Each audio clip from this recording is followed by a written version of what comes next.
With the explosion of the American prison population over the last generation has come, some say, an explosion in people wrongly convicted. But now there's a group of people at Wake Forest University who are doing something about that. And Fox 8's Bob Buckley is here with their story. Bob? Yeah, the numbers on this are staggering, Neil. Since 1980, the number of inmates in prisons has increased sixfold, from 400,000 to almost 2.5 million.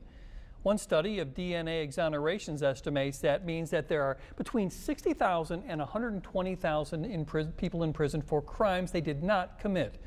The problem is few lawyers have the time to dig through those cases to see which ones have merit, but a law professor at Wake Forest realized his students do, and that's why he began the Wake Forest Innocence Clinic.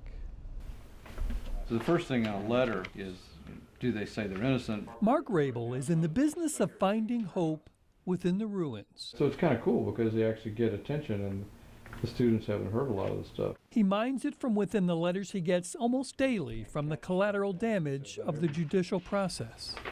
Hundreds and thousands of people get caught up in that process because there's just absolutely not enough time, not enough people, not enough resources to adequately investigate and properly present cases. All right, everybody. So Rabil has assembled a dozen or so of his brightest law students at Wake Forest. We've looked at, I don't know, close to 500 cases in our 5 years. To comb through the minutiae of the hundreds of cases that appeal for their help each year. And we look at those cases because I do believe that there are innocent people that have pled guilty. Not simply to get people out of prison, but to free those who truly don't belong there. We're not a not guilty clinic, we're an innocence clinic. Okay, so he's convicted of these 3 things, right? And they think they may just have found their man. So today we're going to talk about Norman Satterfield's case. I was digging deep within myself. 36 years ago, Norman Satterfield stood in a courtroom in Statesville and heard the word guilty. Seemed like the whole inside of me just, boom, fell to the floor. So who's the eyewitness? He was on trial for raping a white woman when he was 24. Did they do a rape kit? Yes. I'm sorry that it happened to her, but it wasn't me.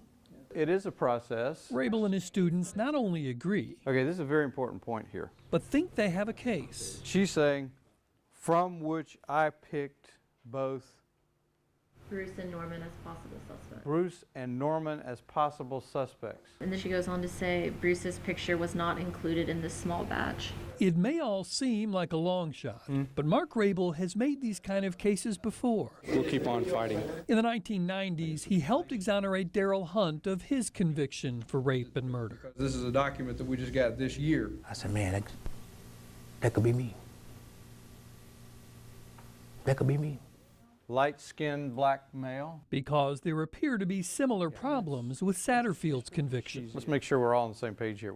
So you had race, eyewitness identification, the possibility of DNA evidence, and the possibility that evidence was not turned over, which now has turned out to be true. The state's theory on rape and sexual offense is somewhat weakened by the DNA evidence. The most significant may be those 3 letters that were unknown to the legal system when Satterfield was convicted. DNA is the most significant development in the history of American criminal law, and perhaps in the history of criminal law altogether, because it showed where mistakes are made. I know I didn't do it. Mistakes that Norman Satterfield is waiting to be corrected.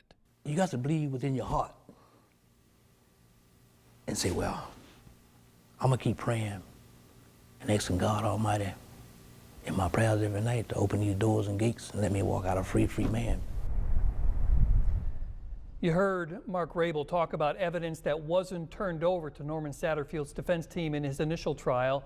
Well, right now, Rabil and the Innocence Clinic are in the middle of the tedious process of trying to get that evidence turned over to them so that they can finish their appeal, a process they hope will take months rather than years. Bob, Mark Rabil says DNA has been the key here. Does he have any numbers to back that up in terms of how significant it's been in these cases? You know, over the last 25 years, there have been 1,500 cases of exonerations nationally. Wow. 1,200 of those have been because of DNA. Wow. So until that became readily available about 20 years ago, people who were wrongly convicted really had little chance of being released. Amazing how the numbers are growing, too. Bob, thank you.